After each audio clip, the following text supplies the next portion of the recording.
여러분들은 혹시 역삼각형 몸을 만들기 위해 광배근에 집착하고 있지는 않나요? 그렇다면 이번 영상을 보고 나면 생각이 바뀔 것이라 확신합니다. 광배근은 등 근육 중 가장 넓은 부위를 차지하는 근육으로 기능적으로 매우 중요한 근육입니다. 하지만 넓은 어깨와 역삼각형의 체형을 만들기 위해서는 광배근보단 등 상부 운동을 해주어야 합니다. 정확히 말하면 후면 어깨부터 대원근, 중부승모근, 능형근으로 이어지는 등 상부 라인 운동을 하셔야 합니다. 그렇다면 오늘은 왜 역삼각형의 넓은 어깨를 만들기 위해 등 상부에 집중해야 하는지, 또 어떤 운동들이 있는지 알아보는 시간을 가져보겠습니다. 채널 고정. 첫 번째로 광배근은 생각보다 하부에 붙어 있습니다. 그렇다 보니 역삼각형을 만들기 위한 두 꼭지점의 길이를 늘리는데 실질적으로 도움이 되지 않습니다. 물론 광배근이 차면 더 예쁘고 꽉 찬 형태 역삼각형 몸을 만들 수 있지만 넓은 프레임을 우선적으로 생각한다면 효율이 떨어지는 게 사실입니다. 하지만 등 상부 위주로 운동한다면 견갑 주변의 근육들이 발달하여 견갑을 벌어지게 만들어 실질적으로 프레임이 넓어지는 효과를 볼 수 있습니다. 수영 선수들이 어깨가 넓은 이유를 보면 팔을 많이 돌리는 과정에서 견갑의 상방회전이 일어나게 되어 등 상부 근육을 길게 뽑아내기 때문입니다. 두 번째로는 광배근에만 집중해서 운동한다면 오히려 어깨가 처질 수 있다는 점입니다. 광배근 운동은 어깨를 끌어내리면서 강하게 수축하는 동작이 많습니다. 이러한 동작이 반복되면 하견처럼 어깨가 처질 수 있으며 어깨의 안전성을 잡아주는 회전근개를 약화시켜 어깨 통증을 유발할 수 있습니다. 저 또한 광배근 수축에 집착하다가 오른쪽 어깨가 불안정해져 불균형이 일어나는 경험을 하였고, 이렇게 한번 틀어지니 다시 고치기가 쉽지 않았습니다. 마지막으로는 시간 투자 대비 효율성입니다.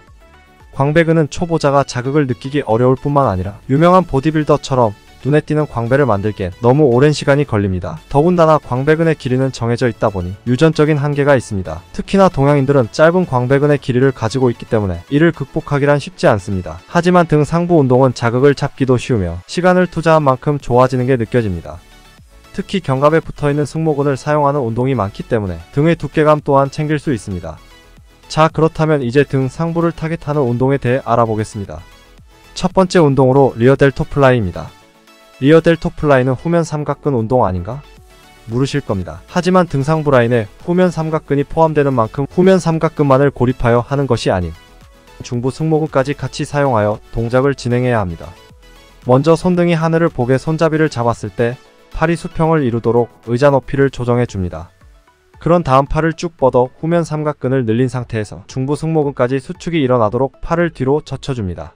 팔을 젖힐 때는 가슴을 들면서 중부 승모근이 충분히 수축할 수 있도록 강하게 젖혀줍니다. 이후 다시 팔을 모으면서 후면 삼각근과 대원근이 늘어나도록 쭉 뻗어주는 동작을 반복해주면 됩니다. 주의할 점은 팔꿈치가 돌아가지 않게 수평을 유지하며 팔을 뻗어주시고 손으로 미는 것이 아니라 팔꿈치의 윗부분 즉 상완을 뒤로 젖혀준다는 느낌으로 진행해야 합니다. 리어 델토 플라이는 20회 할 수 있는 중량으로 4세트를 해줍니다. 두 번째로는 로우 계열의 운동으로 와이드 시트 드로우 머신입니다.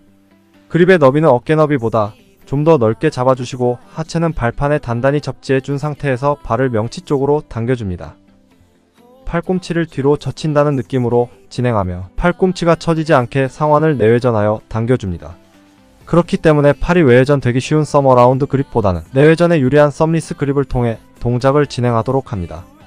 포인트는 팔을 젖힐 때 가슴은 앞으로 마중 나간다는 느낌으로 진행한다면 좀 더 강한 수축감을 느낄 수 있으며, 팔을 펼 때는 내외전하며 쭉 뻗어 대원근이 늘어나는 것을 느껴줍니다.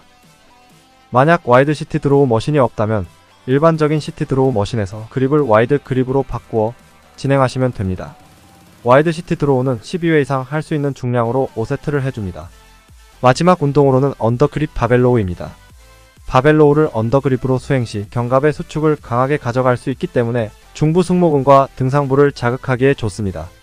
먼저 발을 언더그립으로 잡아준 뒤 고관절을 접어 상체각을 낮춰주고 무게중심은 살짝 앞으로 가도록 하여 등에 텐션을 걸어준 상태를 유지합니다. 이후 견갑과 팔꿈치를 동시에 젖혀주면서 등상부를 수축해줍니다.